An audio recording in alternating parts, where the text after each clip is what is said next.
for MSA 2025.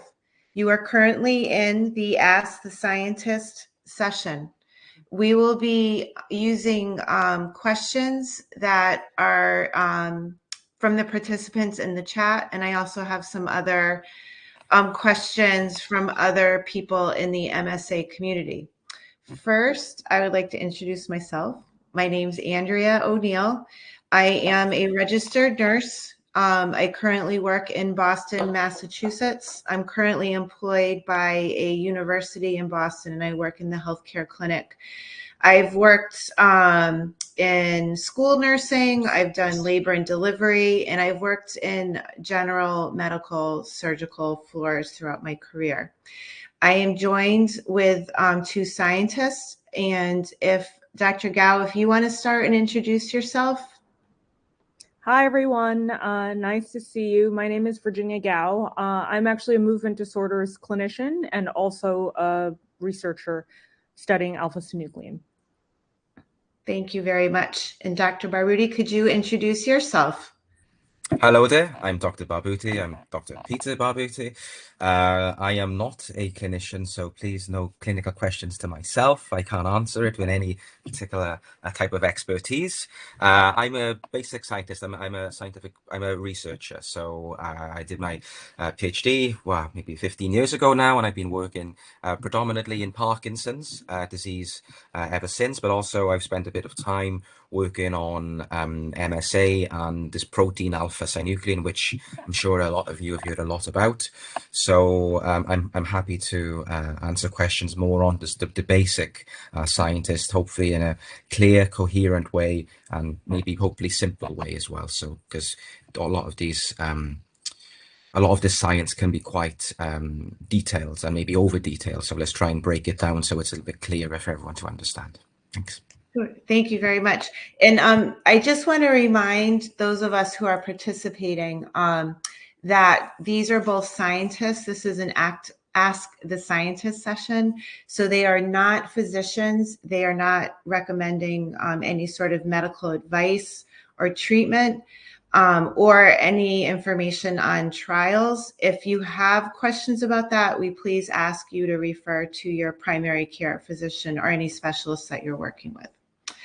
So let's get our session started with our first question from our chat. And this first question is two-part. So the first part is it true that any future drugs created for MSA, will only treat the symptoms and or prevent future progression of the disease? In particular, TEV 56286. Neurology Live states, the belief is that by preventing clumping of asynuclein, excuse my pronunciation, and rosalind that modify the disease course rather than simply elevating symptoms. How can a drug reverse the damage already done to the body and brain? That's the first part of this question in the chat. And then the second part is, what exactly does it mean when clinical trials are fast-tracked? And if either of you, who would ever like to answer that, or if you both would like to.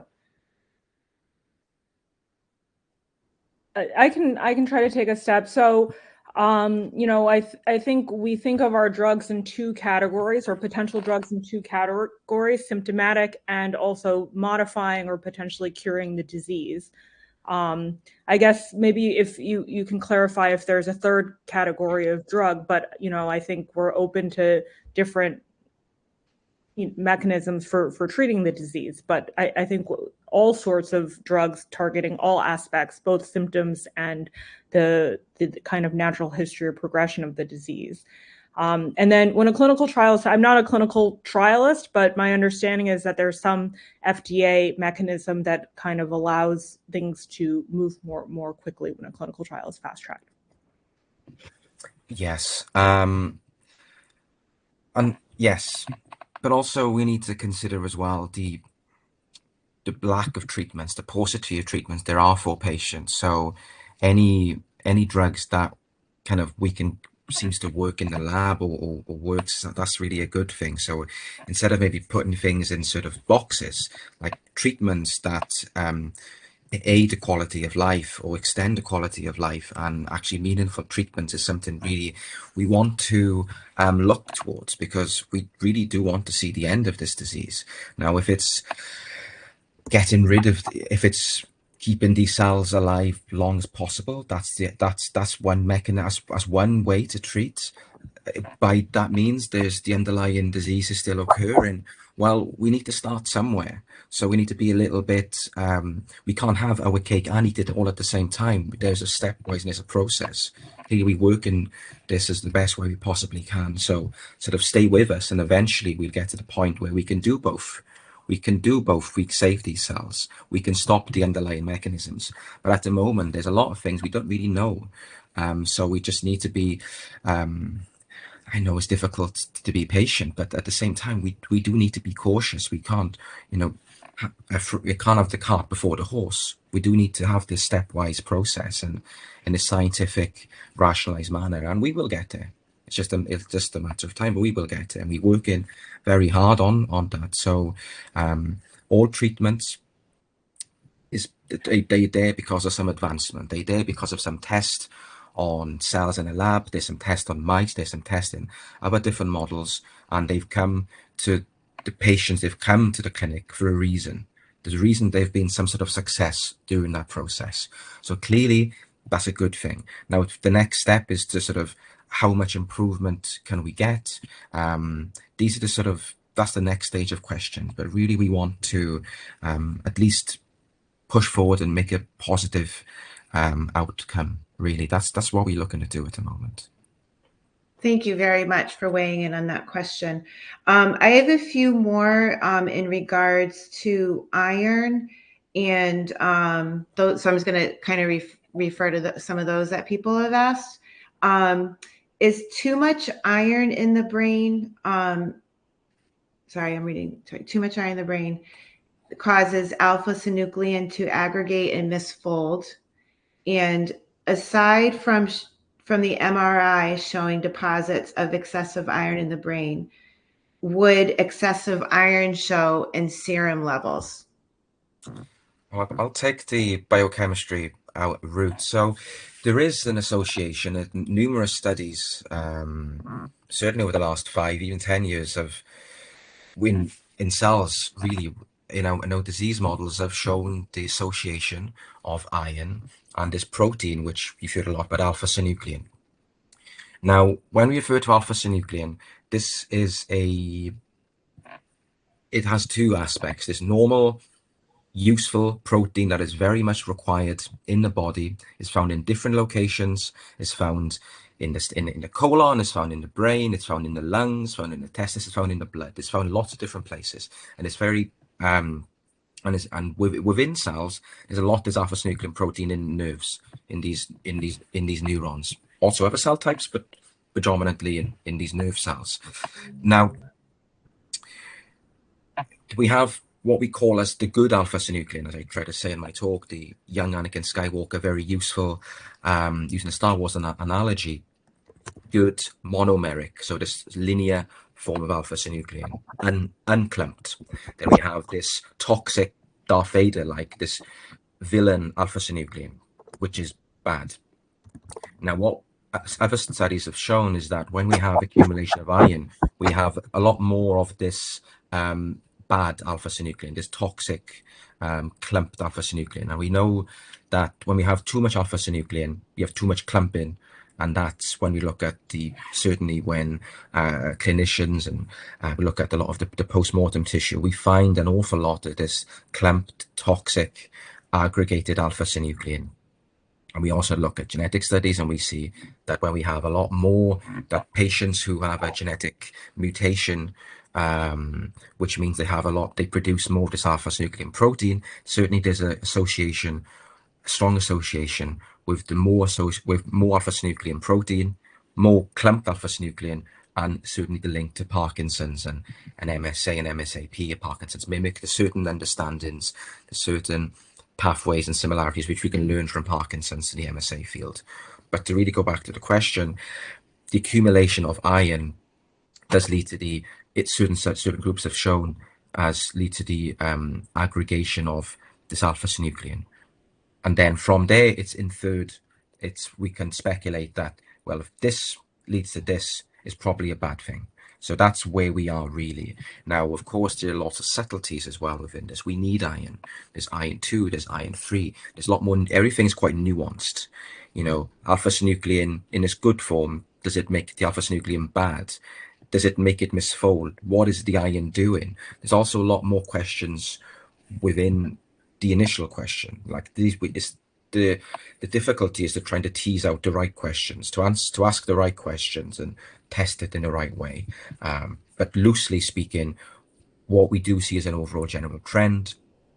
The accumulation of iron is linked to the accumulation of alpha-synuclein in the brain, and we then assume this is the bad form. So there are assumptions to be made, but that's kind of where we are at the moment.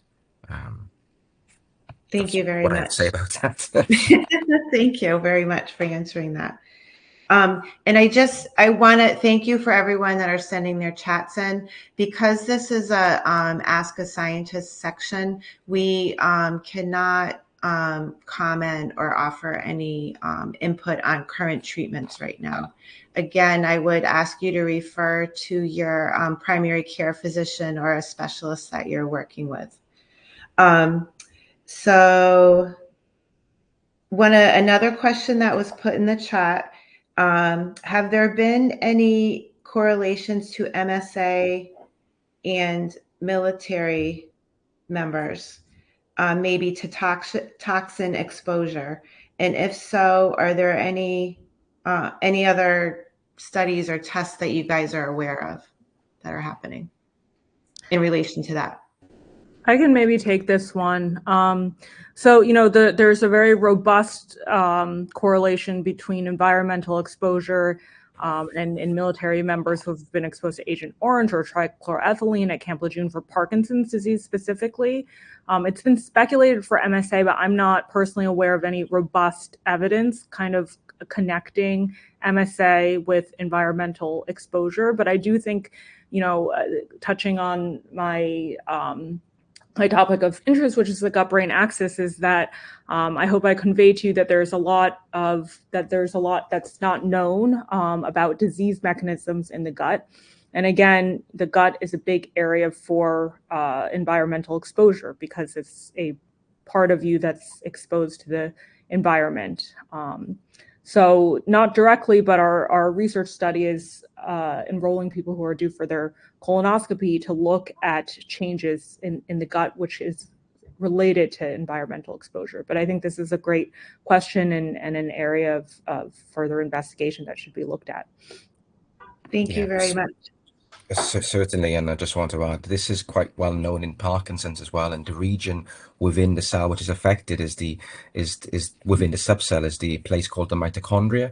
The mitochondria is you may remember from high school, is the powerhouse of the cell. It's where our energy comes from, and we know that when the mitochondria is impaired, and certainly, so Agent Orange is one I'm also very aware of in Parkinson's, and we have the pesticides like rotenone. They're certainly linked to it impairs the mitochondria. It doesn't work very well, and this really in Parkinson's is quite well established to lead to the disease. So we kind of know the mechanistics of how in the cell what it's being targeted, what are these environmental exposures acting on. So we have an idea of this, but I think Virginia answers absolutely with the MSA and Agent R. It's more things to be done. Thank you both. Is there, going back about the alpha-synuclein, is alpha-synuclein and I'm just going to read the acronym MAM, or on surface of synaptic vesicles, or both? Okay, I think I'll take that one. It's kind of more related to my talk. So thank you. I think it's Kenneth I can see in the chat. Thank you, Kenneth. you listen to the talks and hopefully it resonated a little bit and you take things from this. So indeed, alpha-synuclein is at the MAM. So the MAM is the mitochondrial associated membrane. So these are membranes which originate from the ER. So we're talking within cells, within neurons. You have the picture, we have the mitochondria, the energy powerhouse of the cell. We have this region within the cell called the endoplasmic reticulum. People call it the ER. That's why that analogy, that acronym is quite heavily used. So the ER basically does many different roles. One of the most famous roles, kind of, it makes proteins at the ER. And then what the MAM does, so this ER domain, the part of the ER that touches the mitochondria, physically gets in contact, it's got its own specialized domain, its own region, and it's mitochondrial associated membrane. That's what it is, and it's a functional domain, and it controls the transfer of lipids, amongst other things, between the ER and the mitochondria. So it allows the mitochondria to be replenished. That's where it gets its energy from. So we know that alpha-synuclein is localized to this region, has an effect on that region, and enables the transfer of lipids to and across this membrane. So this is something that we've recently identified. So yes, alpha-synuclein is found at the MAM, and in the work which I presented, we looked at a patient who had Parkinson's disease, who had a genetic mutation which meant that patient had double the amount of the Parkinson's alpha-synuclein protein, but they had 4 times the amount of the synuclein protein at the MAM. So at a specific enrichment. So clearly it's having an effect there. So yes, it is normally found at the MAM, and in diseased, it's found a lot more at the MAM. And yes, it's also found on the somatic vesicles as well. So it's alpha-synuclein protein. It has many different functions as well, which makes it very complicated because depending on where it is, it has a different function. So clearly the role of scientists is to try and tease out what it does, in which form of synuclein does which job in which cell type, in which organ, because the answer could be different depending on where you are. So again, we're working towards there, but it's complex.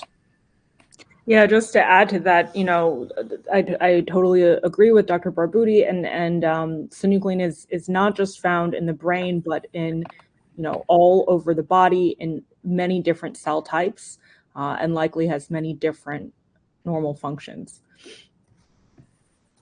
Thank you.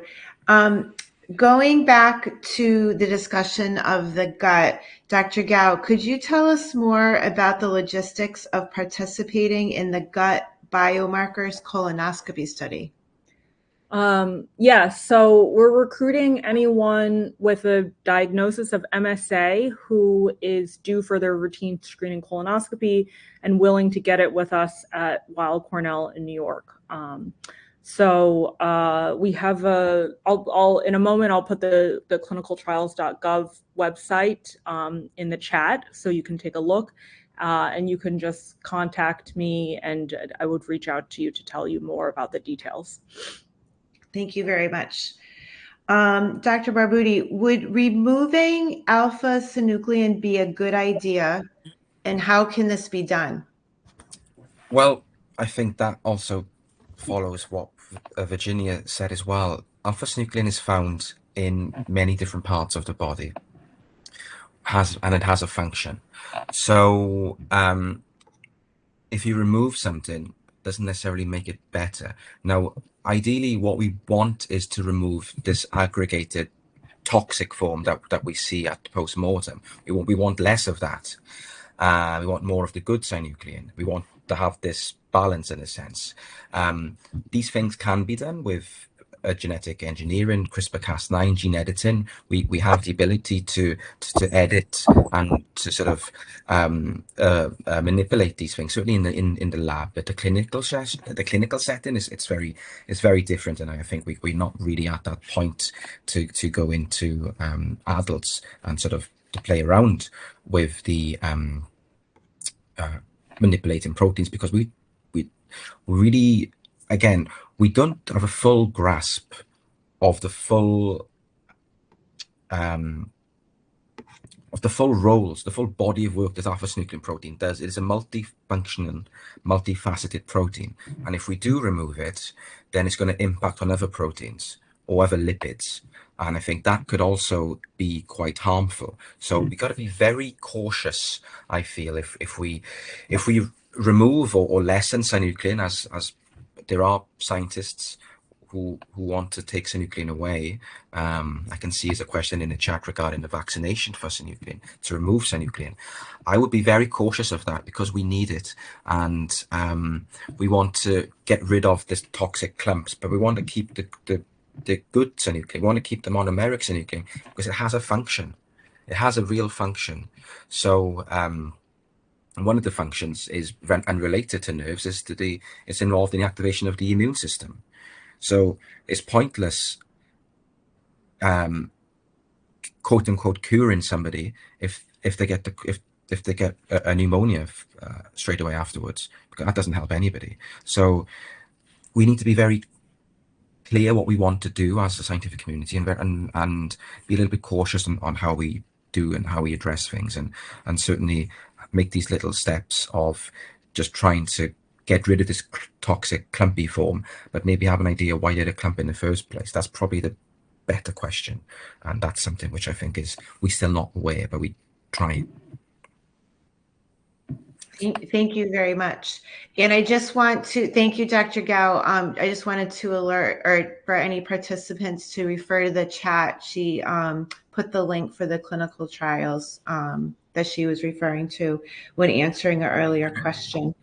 So I'm going to go back to Dr. Gao and with a question. What causes gut symptoms in MSA, and is it due to the synuclein pathology? I think we don't know, and I think that's an exciting area for research. I think we presume it may be due to the synuclein pathology, but that's one of the questions we're trying to answer with the clinical trial.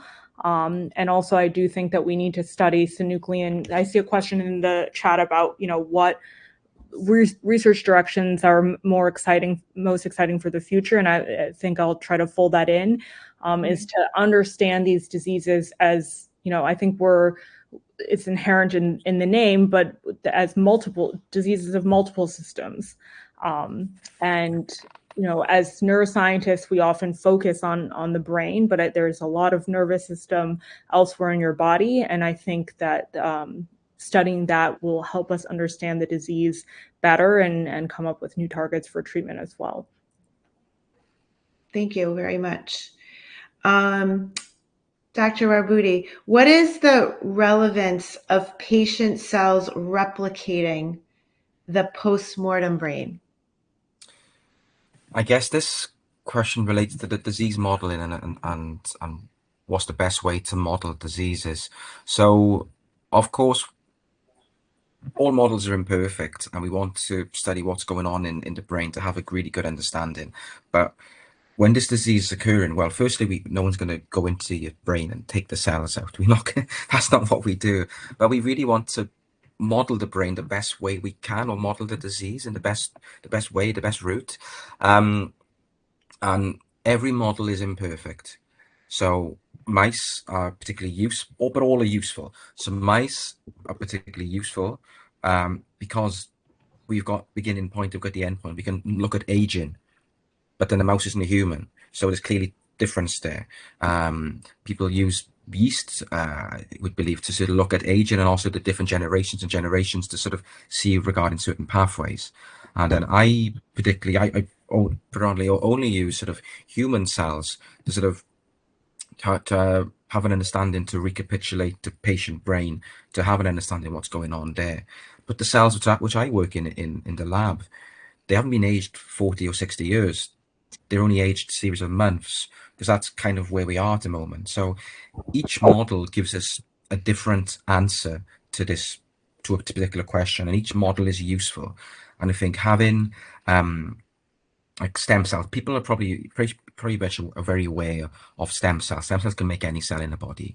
So what we do in the lab, we work with a clinician, like Dr. Gao, who would take a skin biopsy, for instance, and then from the skin biopsy, skin can only make skin. So we reprogram this skin to make stem cells. So reprogram, we use a virus. We hijack the virus, because how a virus works, it puts, when you get sick, it will put its own DNA into your cells. It will hijack it, and it will replicate more and more, and the virus will obviously spread, and that's how you feel unwell. Now, what we do, we utilize these viruses. We get rid of all of the virus stuff so you don't get sick, but we put in some certain factors that we know will change these skin cells to stem cells. And stem cells can make any cell in the body. So we then use these stem cells to make, for instance, these dopaminergic nerves that degenerate in Parkinson's, or to look at the oligodendrocytes that degenerate in MSA. So we utilize these cells to have an understanding of one cell type and multiple cell types and how they interact, of what doesn't work, or if the neuron is degenerating, what's going on with these helper cells, with the glia. Are they fine? Are they contributing? So we can ask certain questions with certain models, but all models are imperfect and they can't answer the other question, you know. So we need to be a little like everything is a balance. And unfortunately, we've got to do the best that we can with the models that we have. And of course, we're getting better with all of these models and disease modeling. But at the same time, we can only have, each model gives us a bit of information, and how we then feed this information into the sort of overall hub of information. Like, where does it fit into the paradigm is the next thing to sort of fit in. The information derived in New York is the same as the information we got from New Hampshire or Newcastle or New South Wales. How does this fit into the community, or New Delhi? Like, all of this, researchers over the world trying to research to move the dial forward a little bit to get some more information. And I think that's what we're trying to do. And these models allow us to do that. But of course, each model is imperfect. So that's where we are, really. But we are progressing. Oh, thank you very much. Something just came in the chat, which I think might have to do with something you touched upon earlier. Are there studies out yet about the correlation between SIN1 biopsy results compared to postmortem for accuracy?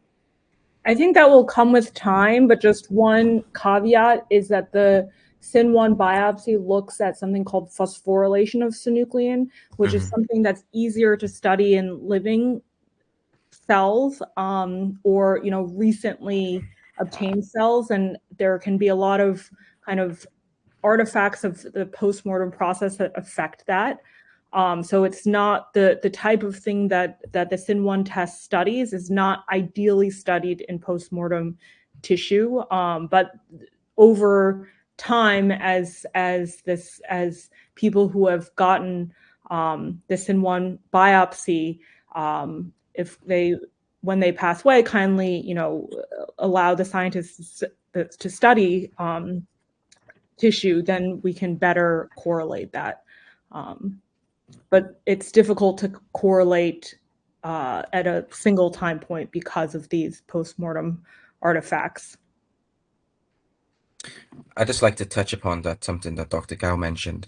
So she just mentioned alpha-synuclein gets phosphorylated, and that is something which we haven't touched upon, is that alpha-synuclein, this protein, we have the idea of this monomeric sort of useful, healthy, good form, and this aggregated toxic species is the bad form. Now, this alpha-synuclein can also itself be modified, so it can be phosphorylated. So we can add, so biochemically it means it adds a phosphate group. We add a phosphorus within attaching to this alpha-synuclein. It has a different function, and when we look within the cells, we see that the phosphorylated of alpha-synuclein is linked, is very, very heavily, strongly associated with diseases that we see at post-mortem. So in a sense, that synuclein has been modified by a phosphate group. But also we know recently that being modified to a phosphate group is not only bad, it also has a function. And synuclein can also be modified by adding nitrogens, and in different ways. We refer to them as post-translational modification. So after the synuclein has been made, it's been generated, we have this synuclein form, then it can be modified by other proteins, lipids around it, and has a different function then, depends on what it does. So synuclein is kind of like your Play-Doh, or sort of like this sort of this dough, or maybe a Lego set could be easier. It can be modified, it can go in different ways, and things can attach itself to that. And everything in the body has a purpose and has a function. So we see that the adding of the phosphate group to the synuclein is strongly associated with the pathological outcome. Certainly when we look at the post-mortem tissue, we go phosphorylated synuclein. We can even look a little bit earlier and we say phosphorylated synuclein is also associated with increased chance, likelihood, not guarantee, but increased likelihood of somebody having this disease or more diseased state. But I think where we're going is this is like synuclein can be modified. This Lego set can have bits attached to it by other cell types. So again, I don't want us to like end every answer by saying it's complicated, but it's complicated, and we know more now than we did 5 years ago, and we know more 5 years ago than we did 10 years before that. So every time every year we learn more, and then from our learning we base our hypotheses and we ask better questions, and hopefully we get better outcomes from our studies and our results. Okay. Dr. Barbuti, I'm just going to take over as moderator and ask you, while Andrea reboots her computer, let me ask you one of the pre-submitted questions. How does your research on MSA progress the search for treatment? Thank you, Dr. Cow. So what my research did has really shown is that it's identified a function of synuclein at the MAM domain, and it's also made the association between alpha-synuclein and this lipid of phosphatidylserine. So we've found that synuclein has a role at the MAM, so we found another function, something we didn't know before of what synuclein, of what it actually does. Other studies have shown that synuclein is found in this domain, but the function of it was less clear. Now we've shown in these human cell types, these human nerves that model the disease, that it has this particular function to to make this particular lipid phosphatidylserine. And why this particular lipid is important, because this phosphatidylserine lipid, when it's outside of the cell, it's this target. It's this target for the immune cells, like microglia, to then destroy these cells. So we found the direct association by alpha-synuclein, which is a protein, lipid metabolism, and inflammation. So the immune system killing the cells. So what my research has really done is to sort of create the link between these three important but maybe separate areas of research, like neuroinflammation, lipid metabolism, and alpha-synuclein. My research just kind of tied that all together and showing this, they are very much linked. And really what we're trying to do now is sort of stop this phosphatidylserine accumulating and then being exposed for the immune cells, which we have in the brain, to destroy these cell types. So I think that's what my work has really done thus far. So I guess, Dr. Gao, while Andrea is rebooting her system, maybe I ask the same question back to you, if that's okay. About MSA progress and research progress and search for treatment. Yeah, I guess I would say, that I think that we need to target not only, mechanisms, for example, looking at lipids, outside of just protein, looking at different cell types, as you've talked about, but also looking at the nervous system outside the brain. I think if we understand the disease mechanisms and the gut better, that there could be new targets for treatment there as well, in addition to creation of biomarkers. Okay. Let me go back to a question I think that we skipped. Sorry. About studies attempting to maintain beneficial microglial functions. I am Yeah. through lifestyle modification. I'm not personally aware of, but I don't know if you are, Dr. Barbuti. From lifestyle, it's different. Well, it's interesting because let's consider. So we have the immune system, and we have microglia, which is resident in the brain, and we need it. It's the pruning system. We have like the gardener prunes a hedge. We need a microglia there as a purpose. And obviously, during the course of disease, this microglia goes rogue and it gets carried away and prunes too much. That's how it kills these nerves. But so studies in the past have used anti-inflammatories, ibuprofen. I'm not sure the American, what is it? Ibuprofen is the name in the UK. I can't quite remember the term in the America. It's not called ibuprofen. It kind of applies to here. Sorry? Everybody knows what you mean here, Everyone too. knows ibuprofen? Okay, perfect. Everyone knows ibuprofen. Apologies for that. So ibuprofen is a non-steroidal anti-inflammatory, something that dampens the immune system. And they did a clinical trial and tried to, in Parkinson's, and tried to reduce the immune system, and it failed. Now, why it failed and how clinical trials failed, maybe the outcome, maybe the patient selection wasn't right, the timeline maybe wasn't appropriate, but certainly it did fail.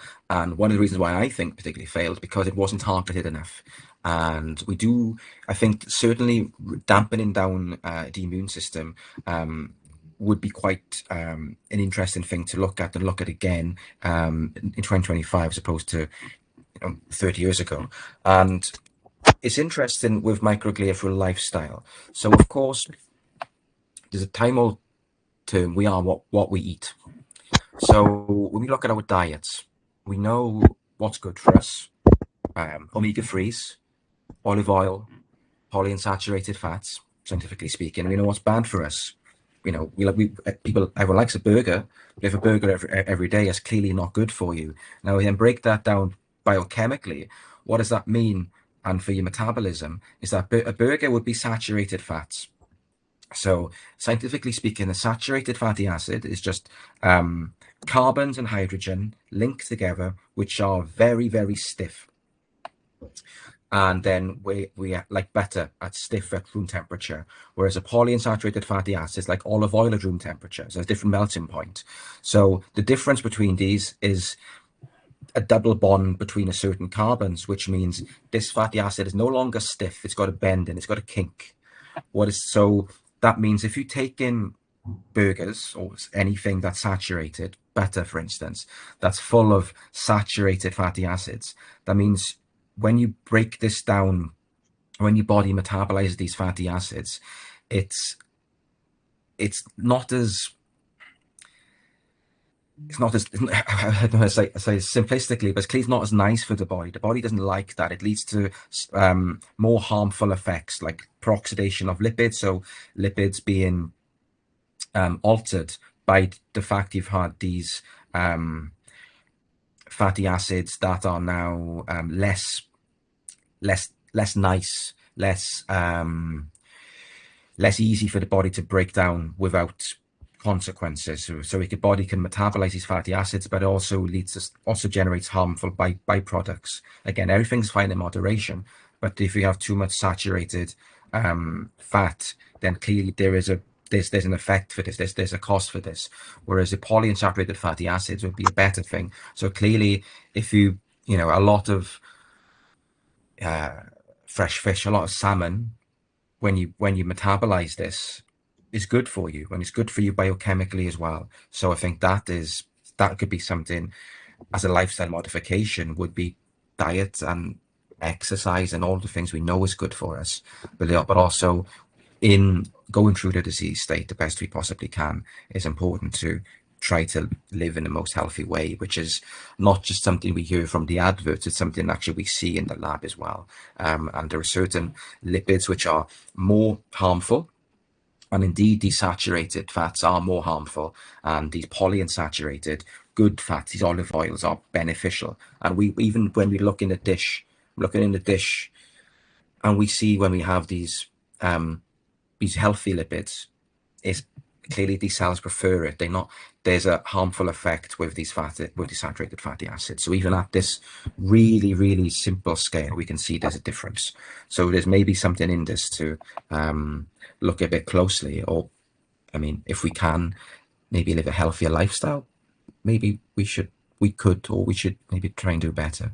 But of course, it's not the same for everyone, and people live a wonderful and very good balanced diet and they still get disease. So clearly it's not as black and white as that. But maybe we try to sort of live as healthy as we can for as long as possible. Maybe there could be something in that as well.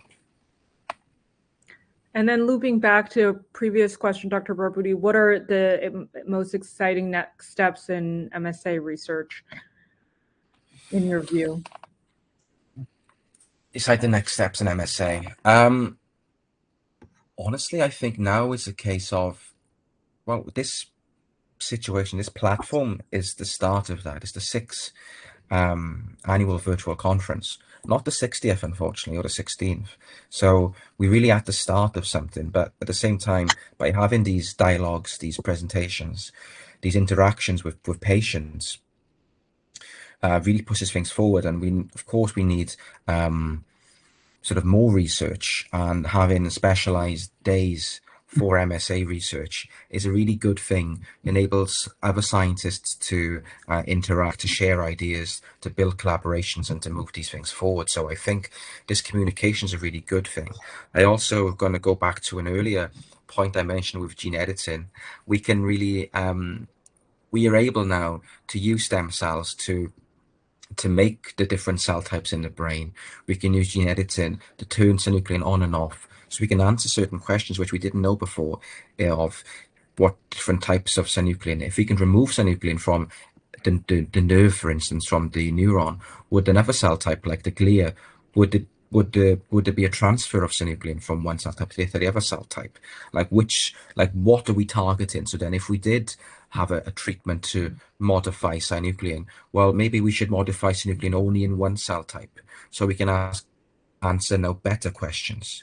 So we need to be, I think, every year forward, every meeting, every year, every time scientists and patients, we have these interactions, we learn an awful lot more, and that enables us to, I guess, use the scientific method of like observation, hypothesis, question, and really go through this system to try and tweak our hypotheses, to try and answer better and better questions, to eventually answer the right question, which is how, in my opinion, how does synuclein clump? What makes it bad? What makes this really useful, healthy, necessary protein modify and become toxic? I think that is something which we really trying our best to work towards, and I think every year we learn something more. So I think the fact is, this conference, this presentation, these meetings that we have, we want them more often. We want them on global scales. We want them in person. I think that is something which we really want to sort of drive everything forward, the best that we're able to do so. Thank you. And I'm sorry for my interruption earlier.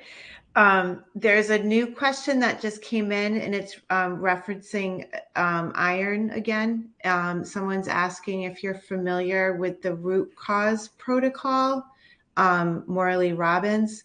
Research has shown an imbalance of minerals, including copper, magnesium, calcium, prevents your body from accessing and using iron instead of the excess iron accumulating in your brain. Have either of you heard of this protocol, familiar with it? Would you like to comment on it? So I'm not aware of this, and I'll be honest. I'm looking at it now, so maybe give me a minute, Yeah, sure. and then maybe I can have a look, if you don't mind. No, not at all. And I can ask another question while you're reviewing that. And I don't know if this has already been addressed. Have you guys already addressed studies attempting to maintain beneficial microglial? You did that one already? Okay, sorry about that. I'm sorry, I'm totally discombobulated. No, that's I think it's kind of it's interesting. Like clearly, any research that's investigating and trying to push things forward is clearly a good thing, and also generally the article, sorry, the link is more to do with like a healthy and balanced diet and lifestyle.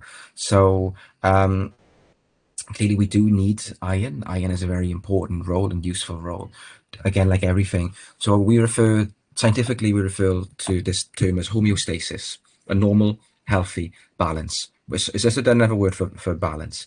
And certainly when the body is imbalanced, it leads to problems. Now they could they could come up quite quickly, or they could take a long time to occur. So so certainly when you don't have enough iron, you get the fatigue, you get tired, maybe you get fuzzy head. This is all common when you don't have enough iron. Now we know that too much iron, we see it again, I mentioned before, we see that post-mortem, and it's linked to Parkinson's, it increases the immune system. So we know that, but also we don't necessarily know that if you take iron supplements, there's a direct one-on-one effect. We don't necessarily know this. We see two things. We see two things together, and we make the assumption of A leads to B. But we need to be a little bit cautious as well on how we take in the iron. Iron by food is different to iron by a tablet. So we need to be a little bit aware of everything, and just in our metabolism as well. So like iron and also magnesium and copper and calcium, all these minerals are essential. We need them to function as well. So living as bit of a more balanced and healthy lifestyle we can, I think is really will help. Whether it will help cure disease, I think I'm a little bit cautious to say anything like that. Arguably, maybe it won't, but it'll help with other regards as well. So in a sense, treating the symptoms or treating the underlying cause is quite different, but anything that makes you feel better is not to be sniffed at either. So like everything, it's take with caution and care, and speak to a clinician or medical advisor to maybe go through this in a little bit more detail. If it makes you feel better, then maybe that's not a bad thing. You don't want to be tired, then take the iron. But don't listen to what I say. I'm just a lowly scientist. So. Yes. No, you're not lowly scientist. You're helping all of us. Speaking as a nurse, so sometimes I'll see a patient first, even just rooming a patient, or my mom passed away from MSA. So I think a lot of people today come on the conference looking for answers, solutions. So from a scientist perspective, again, I know we're not offering treatments or advice, but could each of you maybe kind of explain as a scientist what's going on for family members and or patients currently having symptoms? They've been told it could be MSA. What kind of studies, in a general perspective, like what kind of things are scientists looking at right now for people in this conference? If you could kind of touch on that. I think we're going to address that in the clinical trials part in the next session. Okay. Specifically. Okay. But as I'm just thinking from a caretaker perspective, sometimes we hop on just to see from a scientist perspective, and I know you're going to do that in the next session. So I didn't know. Here's maybe this is what I'm trying to say. What do you start with in research? I think I've attempted to. Go ahead. I think I was tempted to answer that with the all models are inherently useful, and I think the asked in the chat regarding do you start with the brains? Well, we start with what we can. We start with the skin tissue, really. I mean, the brains is ultimately that the brains are there because somebody's died, so we need to be very, conscious and mindful and careful, because it's a valuable resource, and people donate their bodies and brains to research. It's with care, so we can't just, you know, treat it like we would, you know, a cell we grow in a lab and we throw down a bin. You know, it's trash, of course not. This is very precious. So we need to be, in a sense, brains is something, it's a very rare commodity which we treat with the best possible way and respect, and it's a very like valuable resource. So in a sense, brains could use to give us information and also to validate what we see in the cells is the same in the brain, because we can grow cells, and as a useful, or there's mice models, we see outcomes. For instance, we can see particular proteins or lipids are elevated. Is this replicated in the brain? As in, is this relevant? What we see in certain models, is it relevant because we see it in the brain? That's quite useful, but also we need to caveat the post-mortem brain is what's happened at the end, after disease has taken hold, after these cells, these nerves, these helper cells, they've been obliterated, for want of a better word. So at the end state of the disease, we see what is left of the brain, and we try to sort of, we take the start of the cells where we may have a genetic difference. We may have rewired or programmed that cell to be MSA-like, but that MSA cell is right at the start of its journey, and the brain's at the end of this journey. And then we have this huge difference. We have this empty space of, say, 50 years that we can't replicate in a dish. Of how do we bridge this gap? So mice models are quite useful, animal models are quite useful, of course, with respect and care and with the right way, and male mice, female mice, different strains, all of these questions need to be answered as well. So it's we got to do it in a very careful and compassionate way, and get the most information that we can, so that we ask the right questions as well. So I think that's really something we've got to be very much aware of, because these brains are really precious, and we don't want to have brains because that means somebody's died. So it's clearly we'll treat things with care and respect, and try to sort of do our best to make our own models better, so that we can sort of answer the right questions, so that because we don't want to see, I'd rather be unemployed and live on the beach, because there's no more MSA or Parkinson's disease. I think we all like that to be the same, but we're not there yet. So until that time, we'll try to work and research the best we can of sort of how does this happen. I agree that we have to use different modalities of research. You know, as Dr. Barbuti mentioned, the postmortem brain tissue is a very valuable resource, but we can also find out a lot from animal models, from cell models that are derived from human tissue. And, you know, as being asked in the chat, we have to be very careful that they do reflect the human disease condition. So for example, to answer the question, like mice don't get multiple system atrophy. Why do we use mice for research?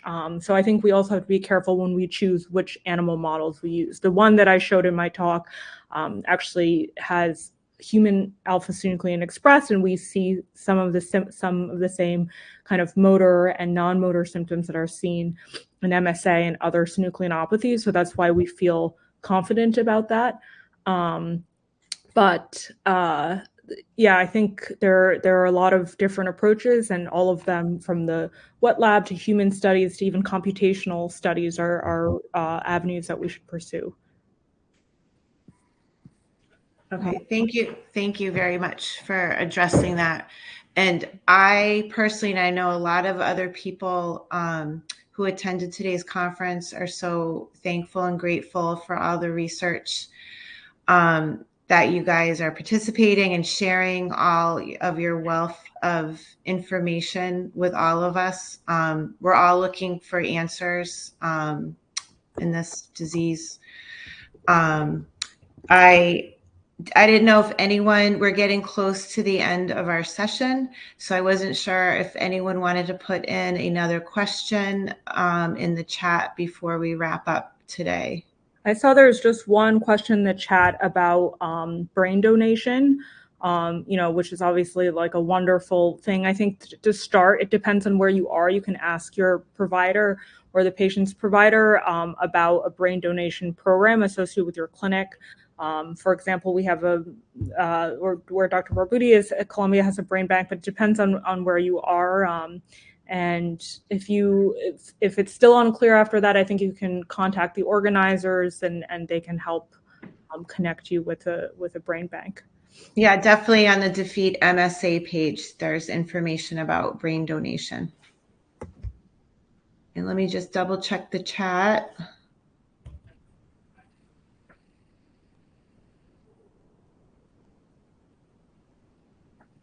Sorry.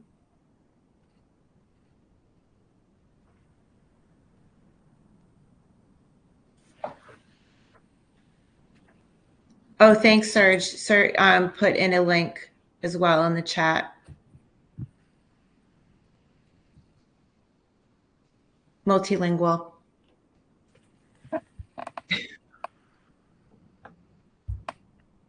So I did see a question, which I know we're getting right towards the end, discussing the MSA effects on the eyes. Well, I'm not aware myself as a researcher. I'm not aware that people are looking at retinal cells to really look at MSA, but at the same time, maybe this is the case. I'm also not a medical doctor. I'm not a neurologist, so maybe there is an effect on the eyes. I don't know if Dr. Gao, you have. Yeah, it's not been explored to my knowledge looking directly at the eye, but I think, it's something that's being explored in Parkinson's, and obviously there's synuclein expressed there, so I think it could be an interesting potential biomarker for other synucleinopathies as well. Obviously, I think as you alluded to earlier in your question, it's not just the eyes that control vision, but also the brain, and obviously there can be synuclein pathology in different parts of the brain that can also affect vision. Yes, and multiple system atrophy is multiple systems as well, unfortunately. So, yeah. So I think yeah. No, sorry, I was just going to say, thank you to all the participants for your wonderful questions, yes, and for taking the time to hear about our research and ask your questions. And thank you to the organizers, for having this wonderful conference. Very much so. I second that. Thank you so much.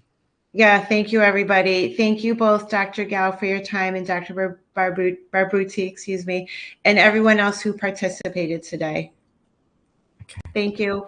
Thank you. Bye-bye. I hope we've helped, hopefully, somewhat. Thank you.